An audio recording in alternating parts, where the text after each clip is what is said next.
at a time. I was blind, but now I see. Working jobs we hate, so we buy shit we don't need. Ideas are brittle. If you had one shot, everything I'd ever read, heard, seen was now organized and available. Now you fucking khakis. life moves pretty fast. The Biohacking Secret Show. Naveen Jain, welcome to the Biohacking Secret Show. But first of all, I'm honored to be talking to you because this is something that I believe everyone should know, that they can hack their own body because they have a power to change how they live. Yeah, we were just talking offline, and I love that message that you're seeing and spreading and what's been taking place in the world. You know, and some of our listeners know back in 2011, I got really sick and saw a ton of different doctors way before telemedicine. So I was going all over the country trying to figure out what was going on and essentially outsourcing my own health. You know, I wasn't vested in figuring out what was going on. I was kind of turning it over to other people. And let's talk about some of the positives that you're seeing take place in the world right now and how you think it's going to be shaping medicine for the better in the future. Like, you know, as I said, every single cloud has silver lining. And the COVID, I mean, God, you know, no one should ever take what's happening in a lighthearted way. I mean, there are 10 million people who have been infected. There are 250,000 people who have lost their lives. And it's not just we lost great souls to COVID. Their family, I mean, that are left behind are the ones that, if you ask me, are really the ones who are suffering. Because, you know, to some extent, one could argue that our suffering goes away when we die, right? But to me, point is, there is a lot of suffering in this world because of COVID.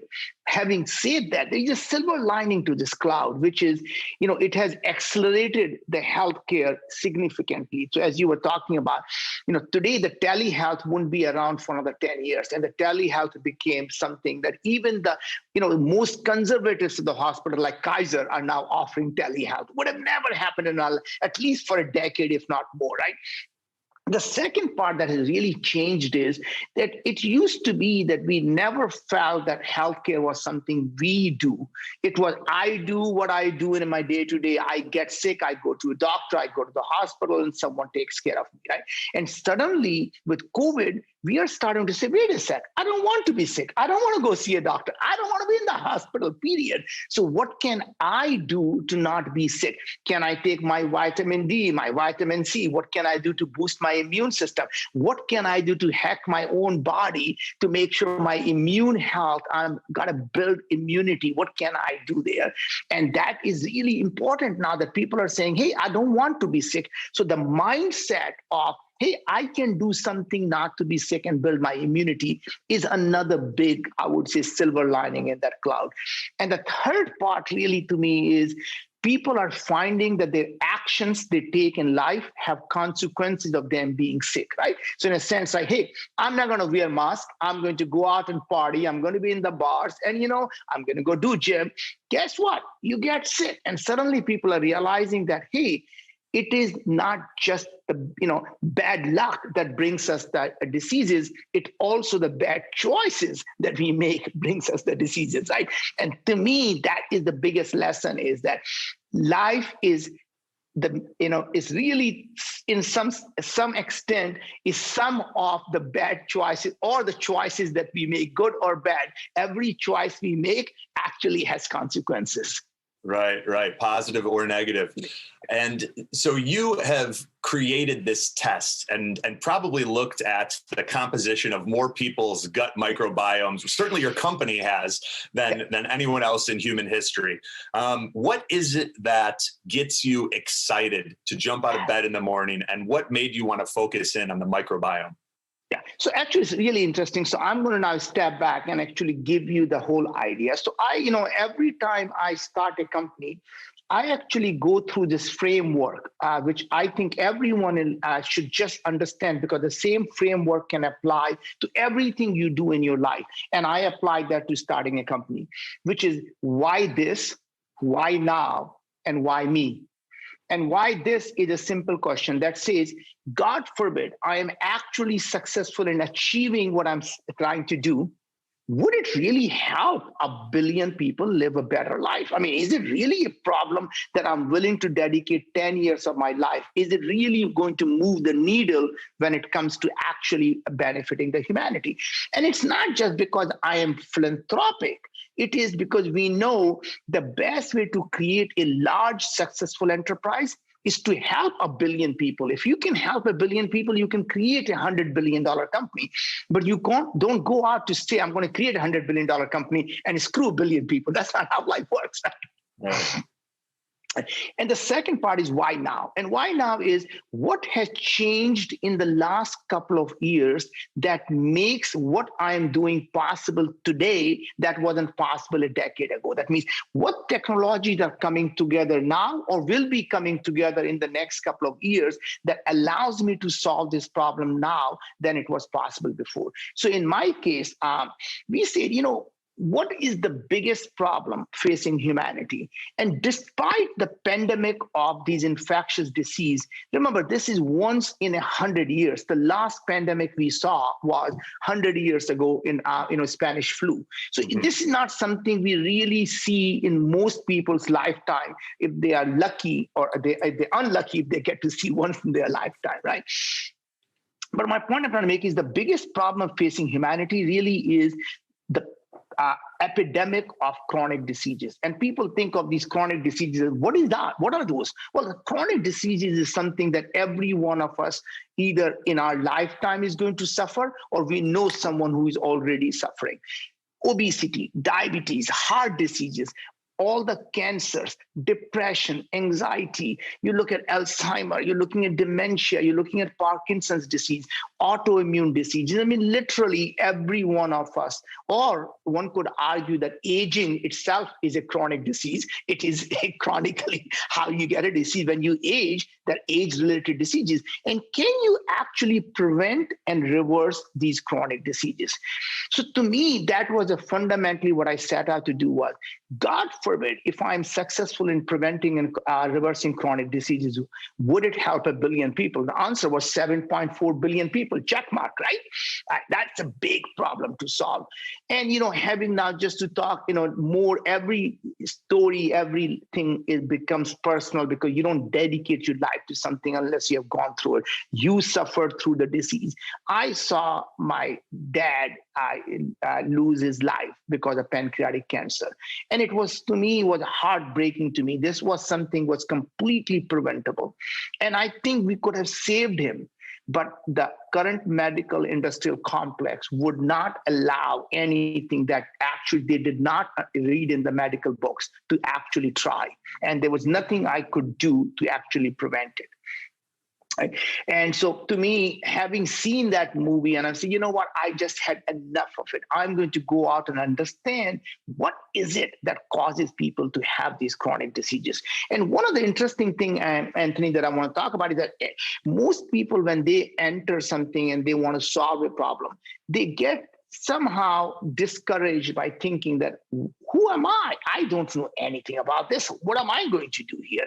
And to me, I find the biggest strength and the biggest, I would say, the asset that we have is that naivety, that we don't know anything about it. That means once you become an expert, the best you can do is to make something 10% better, 15% better. But once you are a naive non-expert, you can challenge the foundation of what experts have taken it for granted and make it 10x better, make it 100x better. And this is how the disruption actually happens, right? So coming to think of it now, so we say, okay, if this is a problem, let me go understand what is going on. So first thing I do is go out and look at all the research, the latest cutting edge research. So if you want to know what is going to be the trend in 10 years, you don't need a crystal ball. You look at what's happening in the labs today, and 10 years from now, you'll be talking about that, right? I mean, that's literally how the world works, right? So I read thousands of papers trying to understand what was the reason for people to have these chronic diseases. And everyone was talking about this, something to do with this, depression is connected to gut microbiome. So if you were to just Google and say Parkinson's disease and microbiome, you'll say, oh, the the Parkinson's starts in the gut 10 to 15 years before you see the first symptom. And you can literally go through any of these diseases, right? Colorectal cancer and microbiome, pancreatic cancer and microbiome, the breast cancer and microbiome. And you can start to now see that every cancer is now being tied directly to the microorganisms that are inside the tumor.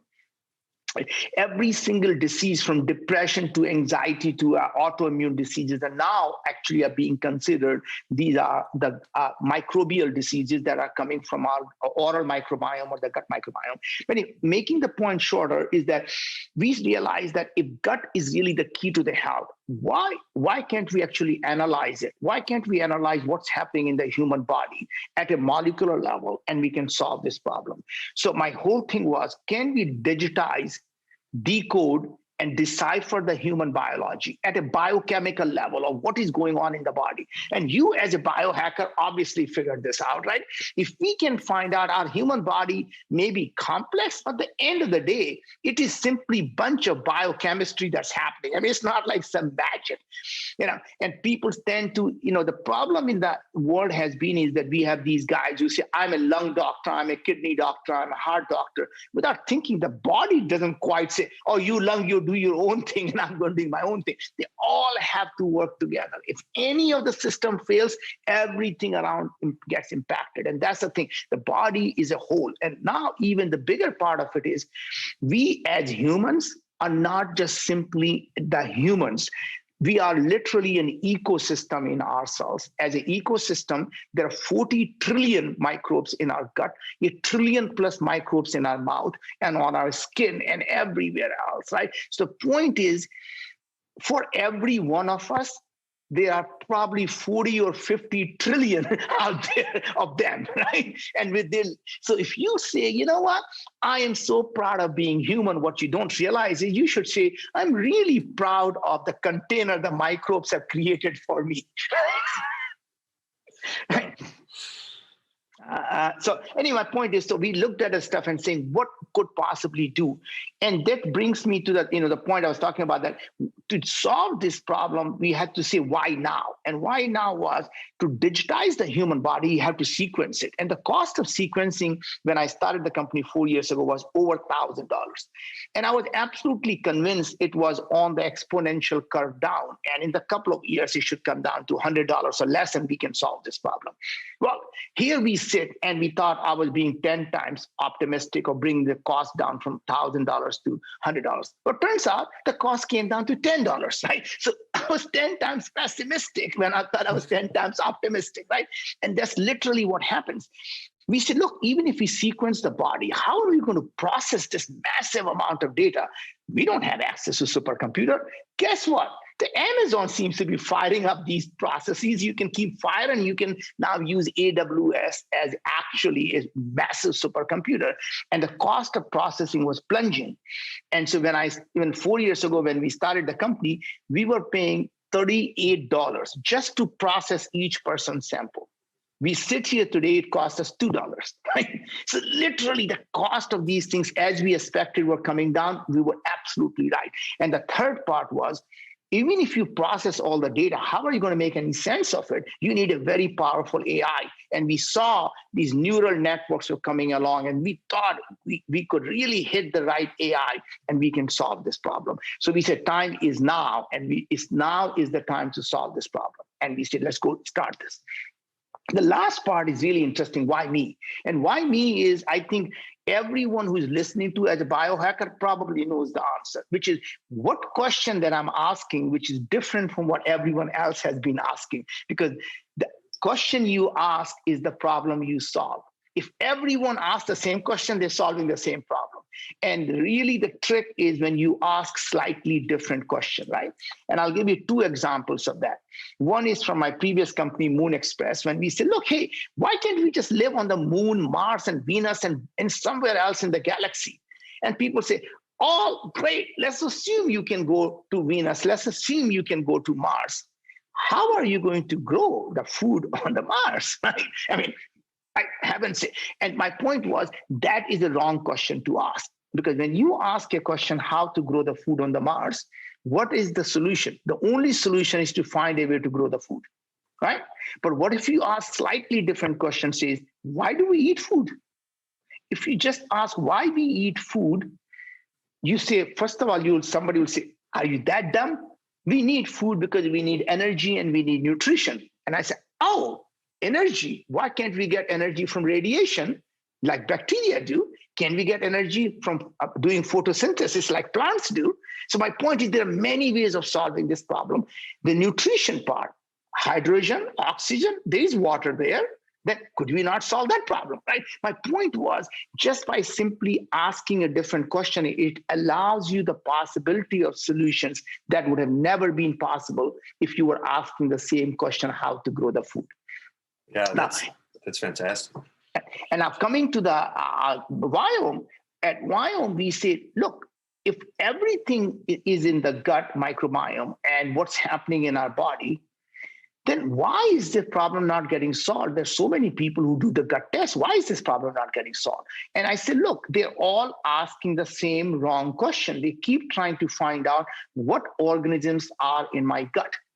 And I said, that can't possibly be the right question. The right question needs to be, what are these organisms producing? What are they actually doing?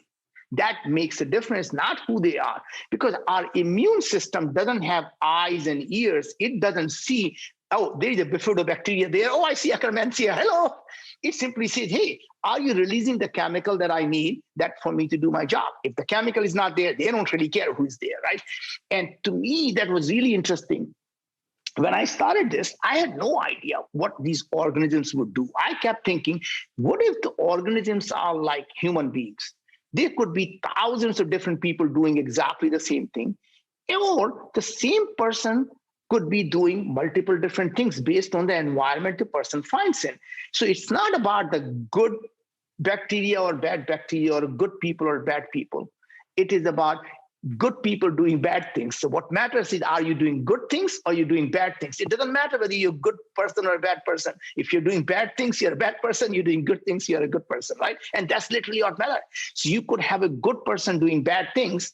Would you call that a good person? No, I would call that a bad person, right? So point was, the activity that you do is what matters. And we say, what if we can measure the expression of what bacteria is doing, what they are expressing? From there, we know what they are producing, and that will be the key to solving this problem. And that literally was the whole crux of, you ask me, the whole biohacking field and all of the current healthcare system. It is to some extent being pushed by people who have different agenda. People talk about my genes are my destiny. I do my DNA test, and somehow that is going to be my software of my human body that is so personalized to me. It is me. Well, guess what? Your DNA never changes when you gain 200 pounds. Your DNA doesn't change when you become depressed. Your DNA doesn't change when you become diabetic. Your DNA doesn't change if you develop any of the diseases. So what is it changing? Because you can't blame something that doesn't change. It's in my genes. No, it's not in your genes. What genes are expressed is what makes you who you are, right? So to me, the genes are like your thoughts. You can have good thoughts, you can have bad thoughts. You can have all the bad thoughts in the world, Anthony, as long as you don't express them, there is no crime. You can think all the things you want, right? The bad things happen when you start expressing them. And same thing about the genes. If you have bad genes, it's okay. Just don't express them. Express the good stuff, right? So we said, what if we can measure the gene expression in the human cells, gene expression in the microbial side? So today we have a test called Health Intelligence Test, where we are able to look at every single microbial gene expression in your gut. And then we take a couple of drops of blood, and then we measure every single gene that's expressed in the human body. Your mitochondrial genes, your human genes, that means all the cytokines, every stress response, every single oxidative stress, all your histamine pathways, everything we can see now. And then we can look at the whole body and say, you know what? I don't think you should be eating broccoli. I think broccoli is really harming you, even though most people think broccoli is a good food. Spinach may be good for some, but not others. So I think, as we were talking before, there is no such thing that you say people are going to take real objection to it, saying there is no such thing as universal healthy food. And that is literally true. Most people think of these food like spinach and kale and broccoli and Brussels sprout are healthy food. Guess what? If you see my results, these are exactly what is on my avoid list. And it tells me why. So when you do a Viome test, it actually says, here is what's happening in your body. Here are the foods you should avoid and why. So it says, don't eat broccoli because broccoli contains very high amount of sulfate, which your gut microbes are converting them into sulfide, and you are producing way too much sulfide and causing a lot of inflammation in your body. Don't eat, you can eat bread, but don't eat banana because banana increases your glucose response, but bread doesn't. So you can eat bread, but not banana. Don't eat tomato because you currently have a tomato virus in your body. So stop eating tomatoes for a while, right? And again, this is not for lifetime. It is what's happening now. And 6 months from now, when your body changes, you can go back and readjust your diet again, and we tell you what to do. This episode is also brought to you by Bioptimizers and the Biohacking Secrets Upgraded Digestion Package. So if any of you guys are dealing with suboptimal digestion, characterized by gas, bloating, your stomach feeling distended or like it's sticking out after certain meals, if you get sluggish, if you deal with constipation or diarrhea, you're going to want to pay attention because it usually comes down to one of three things being off. The first is low stomach acid production. The second is low enzyme production. And the third is gut dysbiosis, meaning you have too many of the quote unquote bad bugs in your gut and not enough of the good ones. And the Bioptimizers Biohacking Secrets Upgraded Digestion Package addresses all of these root causes of suboptimal digestion. It's the best value you could possibly get if you are looking to take 30 days and turn your digestion completely around. And you can get that for just $177. It's usually $270 by going to bioptimizers.com/biohacks. That's bioptimizers.com/BIOHACKS to check out the exclusive Biohacking Secrets Upgraded Digestion Package for just $177 today. Other things we saw was, look, now that we can see what foods, there are a lot of other nutrients that your body needs that you're currently lacking. And we say, what if we could make for every person on demand every single nutrient that their body needs, all the probiotics, all the prebiotics, every food extract, enzymes, amino acids, what digestive enzymes, everything. And we could literally make them in a precise dosage for each individual, made to order after do the test. And people say, how can you do that? Can you make every capsule for that person as if it is actually just for you? That means we don't have any capsule. We don't pick one capsule from pink drawer, one from red drawer. We literally says, Anthony, you need 22 milligram of elderberry. You need 33 grams of lycopene. You need 11 milligrams of curcumin. You need 7 milligram of lipase. And we're going to put all these ingredients together and make those capsules, and I'm going to send them to you. It was a crazy idea, but we realized that robotics are becoming so smart. You could literally have 500 of these ingredients sitting there, and we can say, take the bin number 17, drop in 11 milligram from there. Take bin number 33 and drop that. And that literally is what we do. We take and saying, based on what's happening in your gut and your body, you need this. And we literally take all these ingredients, put them all together, package them in a capsule, and send them off to you. I mean, it's just mind-boggling what technology allows you to do. And so anyways, that's basically, so what we do is we analyze your body, and then we nourish your body, and then we retest you to say, hey guys, look, what is working for you and what is not working for you. So here's what scores were before, here's what we gave you, and here's what now changed. Now let's readjust and trying to figure out why certain things didn't work for you. And now you become N of 1. So what's interesting is we learned from 200,000 people. And we say, you know what, when people have the following thing that you have, this is what generally works for them. So we analyze your body and we say, this is what you need. And then we come back and say, wow, that's really interesting. Curcumin worked for everyone, but for you, it's not working. We're going to give you elderberry this time. And then suddenly we realize next time, oh my God, that worked really well. Wow, that's very interesting. What is so unique about you? Why curcumin doesn't work, elderberry does? And now there are 4 or 5 Anthonys coming along, and we say, oh, now we understand when you have low production of this and high production of this, curcumin never works, but elderberry. Now that rule goes to everyone. So next time when we see that, we know that not to give them a curcumin anymore. And that's literally what, and that's why the flywheel gets created. That means everyone coming into the system makes everyone else better.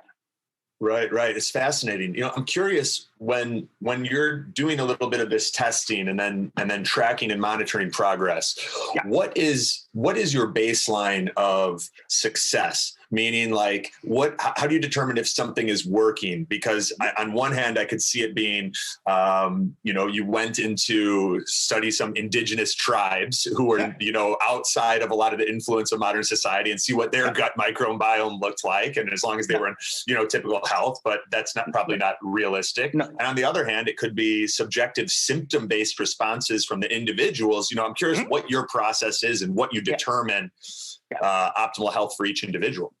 So there are basically the three parts to the puzzle. One is at a molecular level, are the things that are supposed to work in your body in a healthy state, are you in that state or not? For example, do you have very high inflammatory activity? That means are your cytokines really, really high? So we're looking at all of the things, TNF alpha, you're looking at all of those markers and saying, wait a sec, your inflammation is way too high here, right?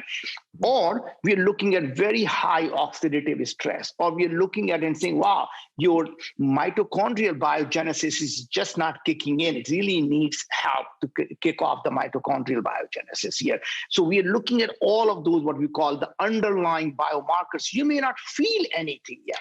You may not even have any symptom, but those are the biomarkers. You can see that literally like seeing, hey, is your LDL, is high. God, you may not have a heart disease, but that's not a good thing, right? So we're looking at those, basically the health markers, and we look at 200,000 of those pathways to see what molecules are you producing too much LPS? You're producing too much sulfide. You're producing not enough butyrate. Are you having a lot of ammonia production, putrescine production, and on, right? The second part is the clinical scores, right?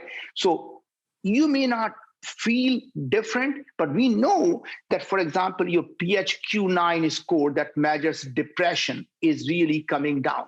Your GAD-7 score that measures anxiety is coming down. Your IBS score of SSS is actually coming down. So these are clinical score, how they measure the severity of these diseases. So we can say, look, all these different scores that are gold standard for these diseases that we can show, we can see your HbA1c has come down. This, all these things that we know are actually what they are. It is getting better and better, right? And the third part is, how are you feeling as a person to say, hey, I have more energy now, I lost weight now, and those are all what I call phenotype. So the phenotypes are improving, the markers are improving, and the molecularly underlying reason, they're all improving. And that's literally how we measure everything. And what we saw was 97% of our customers within 6 months report that at least two of their symptoms in the broad categories of energy, digestion, like they don't have bloating and things that are possible. A lot of people suffer from stomach ache, bloating, gas production, or they sleep better, or they lost weight, right? Or they have more energy, they don't have brain fog. All the things that people had, those were the high, what I would say, phenotypes that improve for, as I said, 97% of the people within 6 months report that. That's just unbelievable. We did a study on a placebo-controlled studies of looking at the people that actually took our recommendations versus not, that we saw that people with the depression scores, we improved them by 37%, right? For same thing with anxiety, same thing with IBS. So we really are now able to detect things like oral cancer just by looking at saliva. We are just applying for FDA. We can detect stage 1 oral cancer with 94% accuracy. Just by the bacterial composition of someone's mouth? Yes, and not the composition, the activity of those bacteria. Remember, we don't look at the composition, we look at the activity. Activity, okay, right. Yeah, so what they are producing, yeah. Okay. So with all of this data, and I mean, guys, if if you haven't taken the Viome test, I've looked at dozens of them from clients, and I've seen how they've evolved over the years and just gotten more robust and more intelligence packed into these tests. You can go to viome.com, viome.com, and get their health intelligence test. That's going to be looking at the activity of your microbiome and how that's expressing itself in your genes. Am I describing that accurately? And Naveen, what is the investment for something like that these days? Well, so investment, you mean the cost for the person or how much we have spent in the building it? More for the person, what they would invest to be able to get this type of data. So it's actually, as I said, it's our health intelligence test is about $200, right? Very and reasonable. yeah, and by the way, it was just so you know, just about a year ago, we would have been $1,000 plus. When we launched the thing, even about 4 months ago, we were charging $400.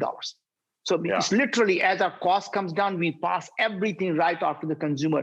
This is not a business where we think we are going to make money from you. We are simply saying, how do we solve the problem? And Anthony, this is truly in my heart. I believe that if a couple of millions of us can come together, the humanity would solve this problem. We need every one of us who is listening to it to do the test for two reasons. One is it will make you better. But more importantly, what we learn from you is going to make everyone else who comes after you better. And one day we realize that when we have enough of this information, the humanity will have a choice not to be sick. We really believe we can live in a world where being sick is truly a matter of choice, not a bad luck, right? So we think illness can be optional. And I think if every one of us comes together, we will have a world where we don't have to watch our children suffer. We don't have to watch our grandchildren suffer. We don't have to watch our parents suffer, right? And to me, that's a world that's worth creating. Right. Yeah. And I agree. I mean, your story about what you experienced with your father and pancreatic cancer, I resonate with that a lot. I mean, my dad has Parkinson's, and we came up to our lake house, and for some reason this trip, there's a ton of ticks up here, and both him and I got bit within a couple of days. And that tick bite just rapidly started accelerating. Oh my God. Like basically movement and neurological issues. It was like someone hit fast forward on his Parkinson's. And so the idea of being able to get a look at what's being expressed in the body and what's present, and then having strategies for addressing perhaps bacterial overgrowths or inflammatory expression, and then replace it with more beneficial bacteria. I could see that being so beneficial. And like, as you well know, the data is the key. The more data you have, the more you're able to see the patterns, and the more you're able to anticipate trends, and and solve these challenges in advance. What are you really excited about right now? Or what are some of the things that you have some things that you've witnessed or cause and effect relationships that the general population may not be aware of? So I told you, hot off the press is the three things we saw. One was on depression, the massive efficacy for people suffering from mental health issues, right? Depression and anxiety. Really good data on things like IBS.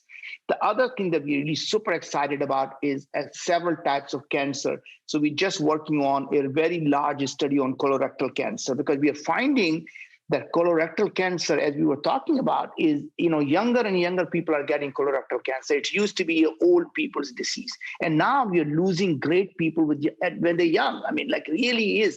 So a lot of this stuff is what we're seeing is in our study, what we see is that there are organisms that actually normally resides in our saliva, in our mouth.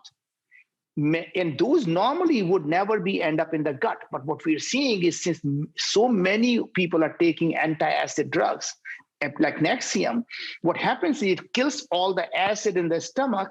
So all the pathogens that are coming from the food or your saliva are no longer getting killed. And now they go into the gut, and they become super active because they don't belong there. And that's causing diseases like IBD, that's causing diseases like colorectal cancer. And so we really believe what we're going to learn is that everything that we're doing to our body that's the reason younger and younger people are getting the diseases that they never, ever saw before, right?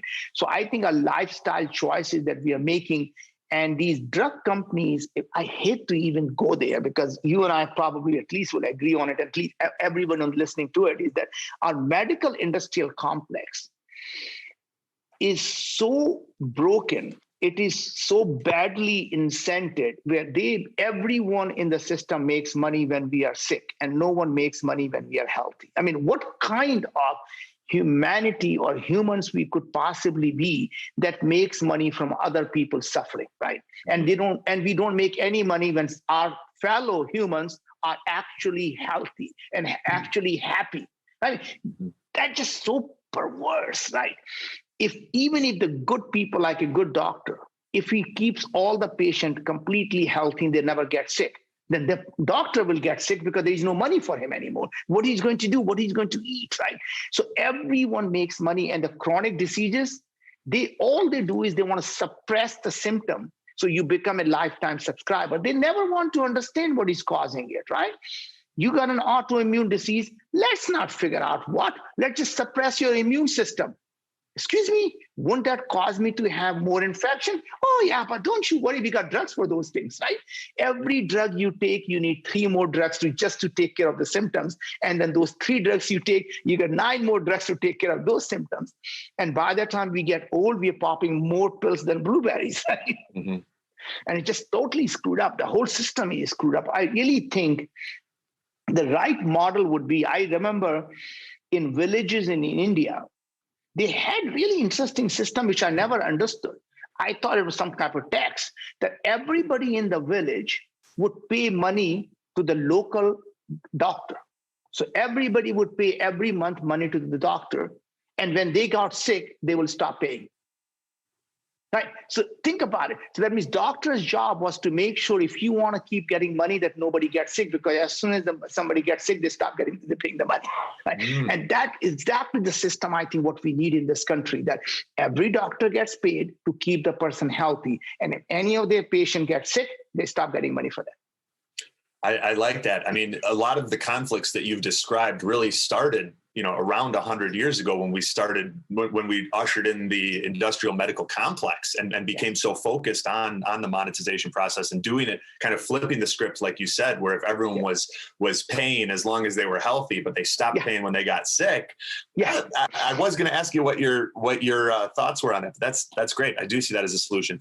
Let's say someone's sitting in front of you and they've been dealing with a little bit of digestive issues, maybe some brain fog in the afternoon, and they're on the fence as to whether or not they get the Viome health intelligence test. What would you say to them? Well, first of all, I would say that, look, talk to the other people who have done the test. We have had amazing success. If for no other reason, if you try just because you are part of this revolution, you're going to contribute to making everyone's better. So the absolute worst case is you contributed to the betterment of humanity. And there's a very, very good chance you actually will get better because we have had an amazing success. I mean, I wouldn't be actually doing it if I didn't really believe it is going to help humanity. And, God has been very kind to us, right? So there's any which way you look at it, nothing that at Viome, any money I make is not going to change my lifestyle. I spend 18-hour days, 7 days a week, really, working on this problem because I feel this problem can be solved. And I think we have a shot at solving it. So just know that if I didn't believe that you could get better, I wouldn't be doing this at all. So in my heart, I know that what we are doing is actually works. So anyone who is having these symptoms that you talked about, have bloating, have fog, have lack of energy, feeling tired, not getting enough sleep, trying to lose weight, and all this stuff that we see every day of us suffering, I really believe just simply understanding and getting rid of the root cause of the inflammation, these symptoms do get better, right? So the lot of the stuff that you feel, that gas and belching and stuff comes from, overgrowth of the, SIBO, the small intestine bacterial overgrowth. A lot of this stuff comes in because the protein that you're eating is not getting digested properly, and that produces a lot of ammonia and cause a lot of inflammation. The food that you're eating is actually producing a lot of sulfide that actually not only makes the gas smelly, but also actually causes a lot of inflammation, right? So a lot of the things is about making sure you're getting the right supplements that go with that to have a digestive enzyme, get the right amino acids, get all the nutrients and the vitamins and the minerals and the supplements that your body needs. And they all need to be personalized to you. You can't just take on a blind faith. To me, what really troubles me is that we treat our body like a black box, right? Just pop in the pills and say, oh, I heard that NAD is good for me to live longer.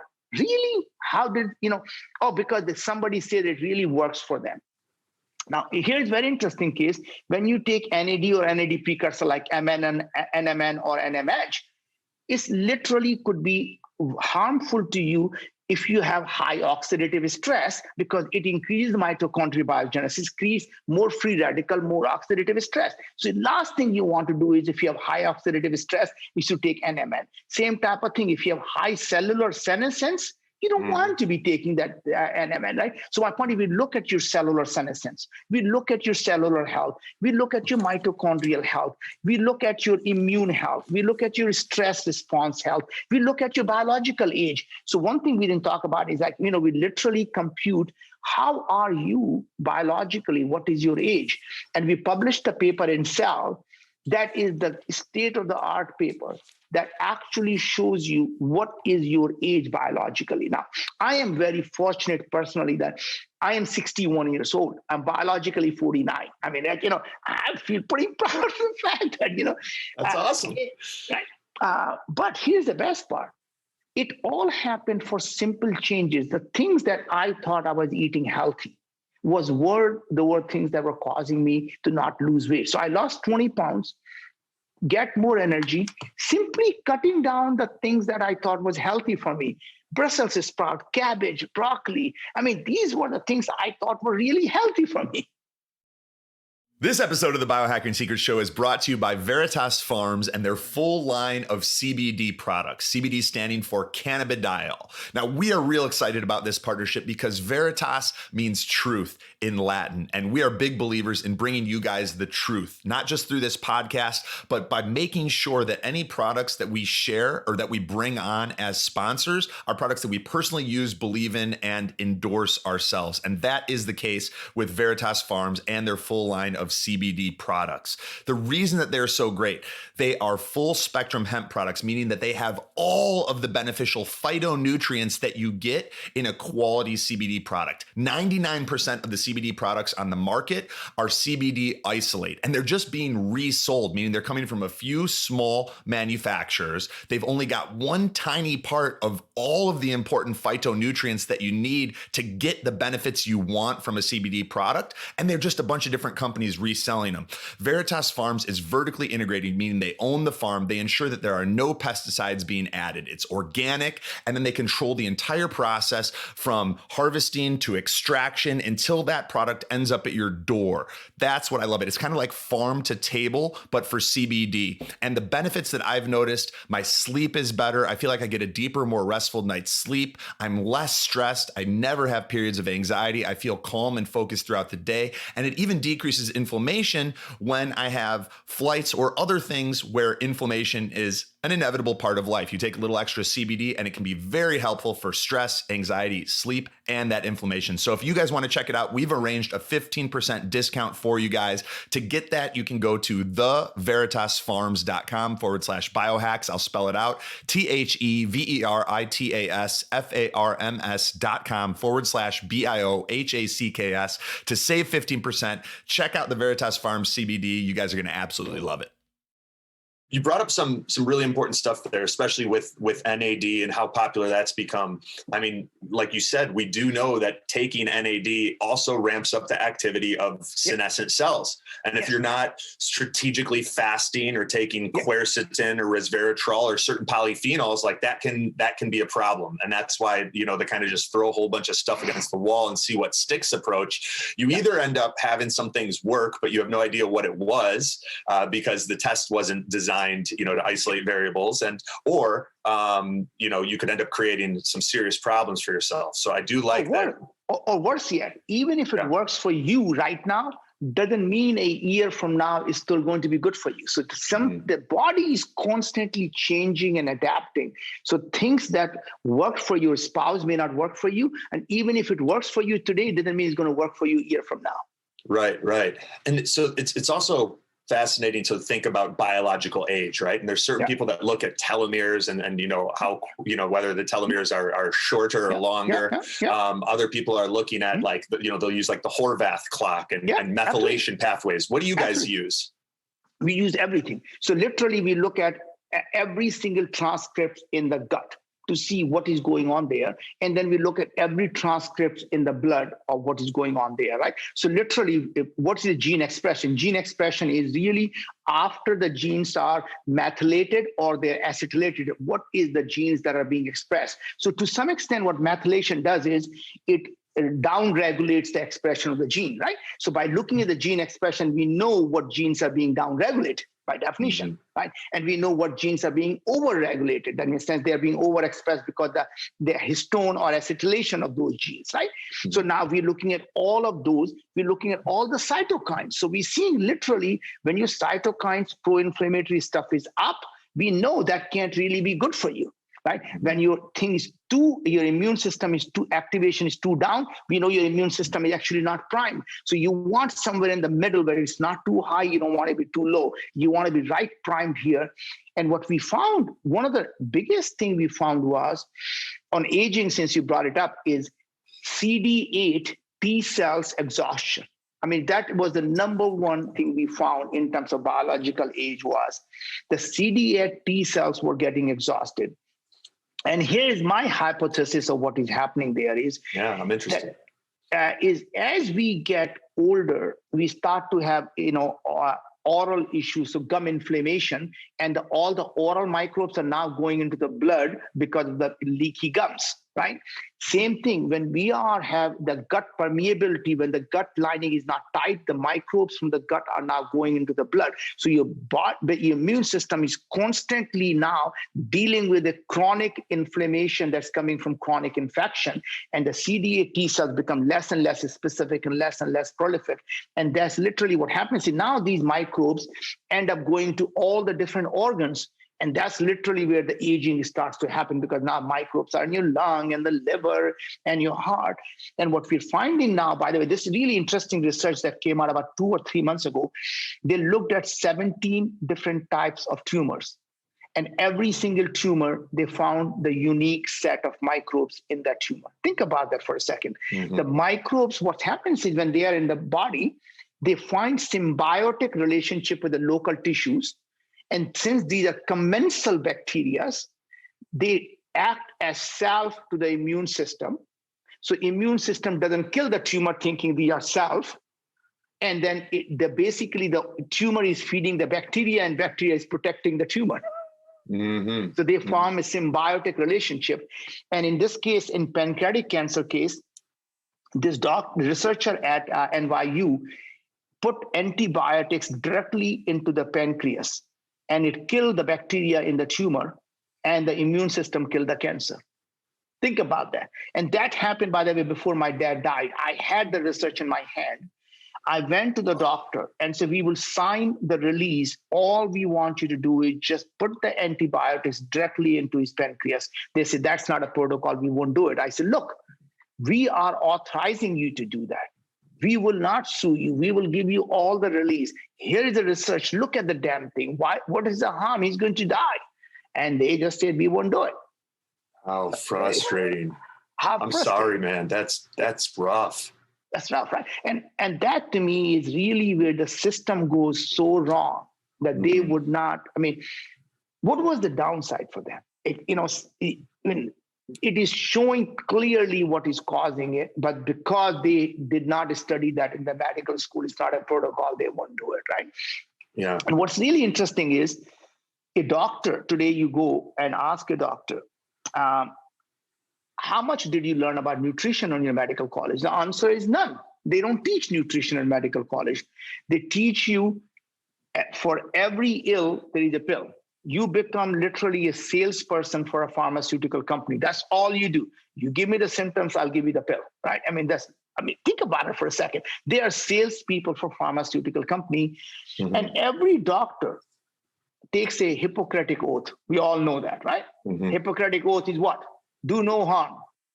Interestingly, what they forget is what Hippocrates actually said. You know what he said? He said, all diseases begin in the gut. That is Hippocrates, 2,500 years ago. And second statement he made was, let food be thy medicine, right? What happened to Hippocrates? If you really believe in that, why don't you give people the food as a medicine? Yeah, right? No, that's a great point. And I want to, maybe one, max two questions before we bring it home, but you're opening up some interesting cans of worms. So many people do, as you mentioned, have bacterial overgrowths, small intestinal bacterial overgrowth, just inflammatory bacteria in their gut. And I think just about everyone listening can probably relate to, at some point in time, taking a probiotic and noticing nothing, Actually, no, it makes it worse. And it can make it worse. Yeah, it can even make it worse. So in fact, taking a prebiotic fiber also, it makes it worse, because when you take fiber, you're feeding those bacteria. Right. And so are you of the belief that if in those situations, sometimes much like you need to weed a garden before planting more flowers, that it's worth using natural antimicrobials or antibiotics, or in some cases even real antibiotics, to kind of make room and then repopulate? Yeah. So in general, I am not a big fan of antibiotics, because that's like throwing a nuclear bomb inside your body. It kills the good guys and the bad guys. It's pretty much the opposite of your business. Yeah. My point is just literally just kills everything. So you need to be a little bit more strategic about it to find what are the types of these organisms that really are in the small intestine. And can you come up with the right set of antimicrobials? So you don't need to really throw a nuke there, but at least reduce them by just slight antimicrobial stuff that most of the time would never end up in the colon, right? So in a small dosages where you essentially are being absorbed in the small intestine, but not really impacting the large intestine as much, right? And that's literally what we do. We obviously have to avoid. Other good thing to do is to, by the way, avoid certain foods, because what happens if you don't feed these bastards, they're going to die anyway. So is that a part of the feedback you're getting? You're looking at some of the inflammatory bacteria that are present. You've identified what their food is, and then you're telling the person to withhold that food to starve out the problem-causing bacteria. That's right. So, it's really simple. Like, a lot of the times it's really interesting is, there's another just research, I like just reading research, right, was on addiction. This one particularly happens to be on alcohol addiction. And they took 18 people, and they just could not. These people were so addicted, they could not. The craving for alcohol was so high that they could not live without alcohol. All they did was they did a fecal transplant on these people, and the craving for alcohol went away. So now think about for a second what just happened here. The microbes in your gut were making you crave things. They were controlling our brain, for heaven's sake, right? Yeah, it's wild. I've experienced that myself back in like 2012 or 2013. I had just started getting into longer fasts. Yeah. And I remember 13, 14, 15 hours, I was having a little bit of difficulty, and I tested positive on a SIBO breath test for small intestinal bacterial overgrowth. Yeah. And I did a protocol for that. And that same day, I fasted until dinner time effortlessly, where every single fast before then had been a struggle, and I've had these cravings that I was fighting. And then as soon as I addressed the underlying overgrowth, no problem. Naveen, anything else that you want to share? I mean, I'm also, there's so many questions. I want to be respectful of your time. I mean, I'm also interested if you're looking at the water people are drinking, given like the role of fluoride and chlorine and some of these chemicals in affecting the gut microbiome. You mentioned radiation as an energy source. We know that's like, radiation can both be an energy source, and it can increase the amount of biotoxins produced by molds and bacteria. What are some of the other, glyphosate? What are some of the things that you're looking at or excited about, or what does the future hold for Viome, and what do you want to bring to humanity? Oh my Lord, Anthony, there's so many things you threw in there. I mean, obviously the mold in the house, I mean, that is a one big problem. A lot of the things we are seeing is people are having MS-like symptoms. A lot of the symptoms are coming from people having mold. So we're thinking about not just the human health. Can we bring this to the home health? Because to me, they're all connected together. And we are really, at this point, our goal is to understand the human biology as a whole system. So looking at the gut, looking at the blood, looking at the saliva, what else can we possibly understand about the whole gut-brain connection? So that's how we looked at the depression and anxiety, because our gut and brain are connected through the vagus nerve and this whole CNS system. Why do people even have the Parkinson's, for that matter, or Alzheimer? Is that I think they are both infectious diseases, actually.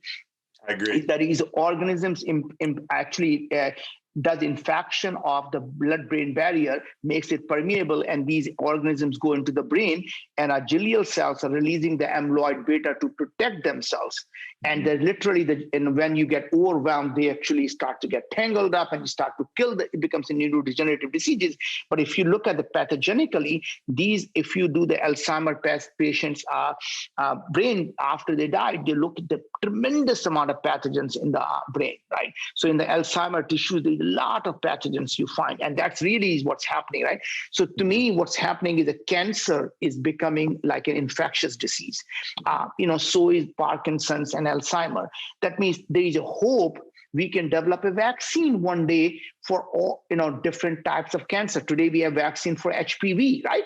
Can we develop a vaccine for colorectal cancer, for lung cancer, brain cancer, Alzheimer? If these are infectious diseases, we can develop a vaccine for it. So I really believe the future of our humanity is going to be able to prevent these diseases from happening. And even if you do get them, you can reverse them by actually changing your not only the organisms, they're taking supplements, diet, and also through vaccines. Yeah, fascinating. Last one before you share where people can stay up to date on your work, and of course, going to Viome.com if they feel inspired to pick up the health intelligence test. If your father had Parkinson's, what would you do? Honestly, at this point, the best thing I would do would be do the gut test, start following the diet, and start doing, and I'm not going to give you false hope that, hey, and he's going to wake up tomorrow morning, wouldn't have Parkinson's. But all I can tell you is his symptoms may get better, right? Mm-hmm. And to me, there is not much one can do. At this point, there is a drug called L-Dopa, levodopa. Mm-hmm. We're taking that. And the problem with the drug is, in some people, it has no effect. And the reason is because levodopa gets eaten by the gut microbes. So in fact, if you just Google L-Dopa and microbiome, you will find that certain people have the microbes that eat the drug. They produce a lot of tyrosine, and tyrosine eats the L-Dopa drug, levodopa drug. And in fact, it has no effect on people. So you're taking a drug, your microbes are eating them. They basically detoxify. Right? So the point really is to be able to understand what is going on, and hopefully that might help, because maybe the drug that is not as effective could become more effective, right? And so to me, if you as much love as you can give him, just spend time with him, make sure he feels the love. Half the battle really is that him feeling that you care. So your body starts to heal. So a lot of the thing will be give him the health intelligence test, give him the right diet, give him the right supplement, and give him a lot of love, and make sure that he's not stressed, do some meditation, and that's really all one can do. I mean, at this point of time, there is not a whole lot we know anymore. Yeah. Well, thank you for that. I appreciate that. And Naveen, this has been a pleasure. I'm really excited about the work you're doing and what the future holds for you and the Viome company. Anything else that you feel called to share with our listeners today? No, brother, just thank you very much for what you do. And Anthony, I mean, my hat's off to you for, you taking time to educate the people, who give us their time. So thank you for service to the humanity that you do, and giving the best information you can find to all your audience. So my hat's off to you. Right back at you. Thank you very much, guys. Head over to Viome.com to pick up the health intelligence test, get a look at what is going on and what's being expressed inside your body. Naveen Jain, thank you so much. We'll be in touch. Thank you, brother. Take care. Bye-bye. What's up, guys? Anthony here, and thank you so much for listening to this episode of the Biohacking Secrets Show. One of my favorite things to do is helping men and women like you feel what it's like with the body you've always wanted and all-day energy that starts the moment you wake up and doesn't quit. Over the past decade, we've created a proprietary health assessment that helps me to identify the unique toxicities and deficiencies that may be holding you back from the life that you deserve. And what we've discovered in doing this with now thousands of CEOs, executives, professional athletes, businessmen, Hollywood celebrities, and entrepreneurs is that there's always room for improvement and optimization. Whether you're already performing at a high level or you have that feeling inside your heart that you're capable of more, the single fastest way to unlock your potential is to upgrade your mind and your body. And there's no program on earth that does that faster or to a greater magnitude than our one-on-one consulting program at www.biohackingsecrets.com/coaching. We start with our proprietary health assessment that screens you for vitamin deficiencies like A, D, magnesium, iron, etc., high cholesterol and heart disease, high blood pressure, digestive disorders, hidden infections like Lyme, Epstein-Barr, parasites, SIBO, Candida, and more that can just drain your energy in the background, especially if you don't know about them. Anxiety, depression, and cognitive disorders, autoimmune disease, adrenal fatigue, thyroid issues, mold toxicity, heavy metals, environmental toxins, and other genetic risk factors like MTHFR, APOE status, your glutathione production, and many more. We even recommend the specific tests that I use with my one-on-one clients if they're relevant for you in figuring out your biological age and identifying those key areas and opportunities that can take your life to the next level. From there, we create a customized game plan along with a personalized supplement protocol to help you optimize your weight and energy at the cellular level. And for our platinum clients, we even include a personalized workshop with me in Delray Beach, Florida. Most of the year, this program's full with a waiting list, but we just had a couple spots open up and I wanted to offer them to the listeners of the Biohacking Secrets Show first. So if you're interested in seeing what it might look like for us to work together, head over to www.biohackingsecrets.com/coaching. That's www.biohackingsecrets.com/COACHING and fill out the short application form. If you're pre-approved, you'll be given the opportunity to book a time to connect with someone on our team and see if it's a fit. Thank you so much for being a part of this community, and I look forward to potentially going on this journey together.